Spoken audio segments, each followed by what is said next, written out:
আপনি কি কখনো কাউকে মেসেজ পাঠিয়েছেন, দেখেছেন ছোট্ট সিন মার্ক এসেছে আর তারপর কিছুই হয়নি?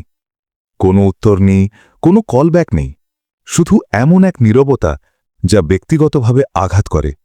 যদি হ্যাঁ, তাহলে অভিনন্দন, আপনি মানুষের সবচেয়ে শক্তিশালী মনস্তাত্ত্বিক ব্যথার একটি অনুভব করেছেন, উপেক্ষিত হওয়া।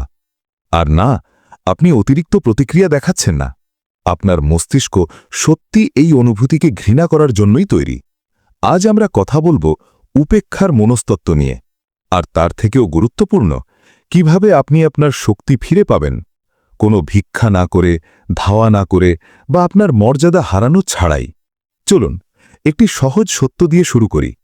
উপেক্ষিত হওয়া ইনসাল্ট বা কটু কথার চেয়েও বেশি ব্যথা দেয়। যদি কেউ আপনাকে বোকা বলে ডাকে, অন্তত তারা আপনার অস্তিত্ব স্বীকার করেছে।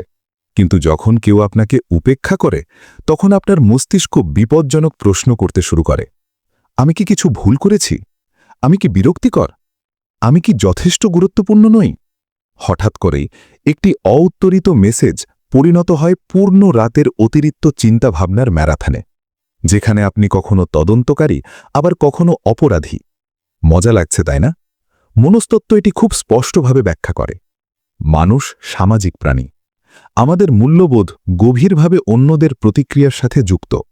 যখন কেউ আপনাকে উপেক্ষা করে, আপনার মস্তিষ্ক এটি প্রত্যাখ্যান হিসেবে গ্রহণ করে।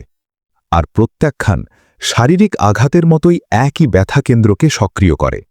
তাই এটি শুধু মনের দুঃখ নয়, বুকে ভার অনুভূত হয়।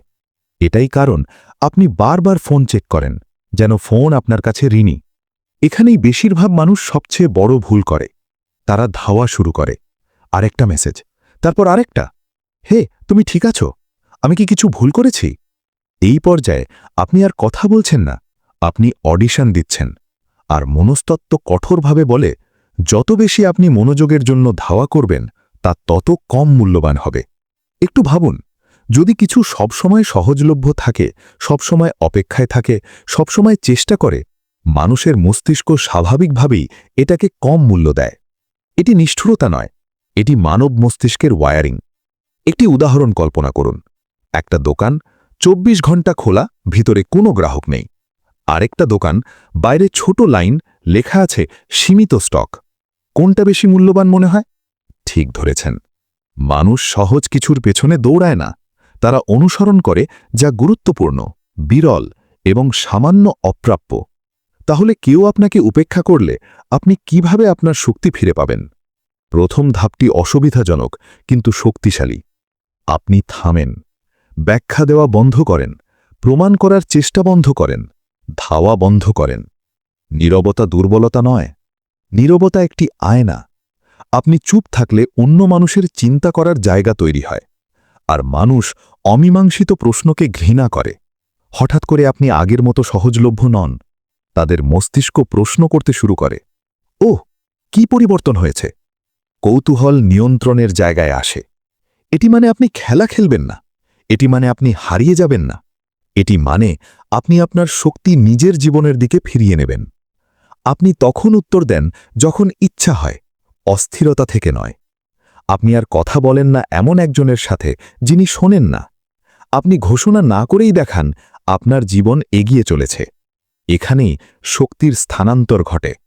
যেদিন আপনি অন্য মানুষকে কেন্দ্র করে বাঁচা বন্ধ করেন, সেদিনই তারা আপনার আবেগের ওপর কর্তৃত্ব হারায়। একটু হিউমার যোগ করি। আপনি খেয়াল করেছেন, যখন আপনি ব্যস্ত, হঠাৎ সবাই আপনাকে চায়, আর যখন আপনি ফ্রি, কেউ মেসেজ করে না। এটা জাদু নয়, এটা মনস্তত্ত্ব। আত্মবিশ্বাস অদ্ভুতভাবে আকর্ষণীয়। আত্মগোপন আতঙ্কের মতো গন্ধ দেয়। আর শান্ত আত্মসম্মান আত্মবিশ্বাসের মতো। আপনার শক্তি ফিরে নেওয়ার আরেকটি ধাপ হল নিজের মূল্য একজন মানুষের মনোযোগের বাইরে পুনর্নির্মাণ করা। আপনি যা ভালোবাসেন তাতে কাজ করুন, নিজের দক্ষতা বাড়ান, নিজের যত্ন নিন। কারো নজর কাড়ার জন্য নয়, নিজেকে মনে করানোর জন্য যে আপনার মূল্য কারো নীরবতায় কমে যায় না। যখন আপনার জীবন পূর্ণ, একজন মানুষের নীরবতা ছোট হয়ে যায়।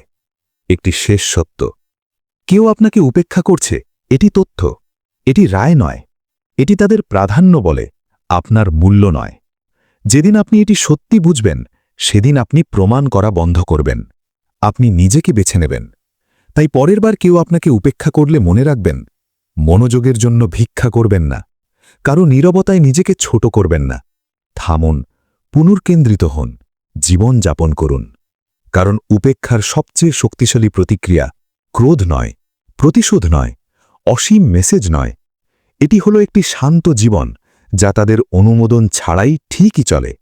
আর মজার ব্যাপার হলো, সাধারণত ঠিক তখনই মানুষ আবার আপনার দিকে খেয়াল করা শুরু করে।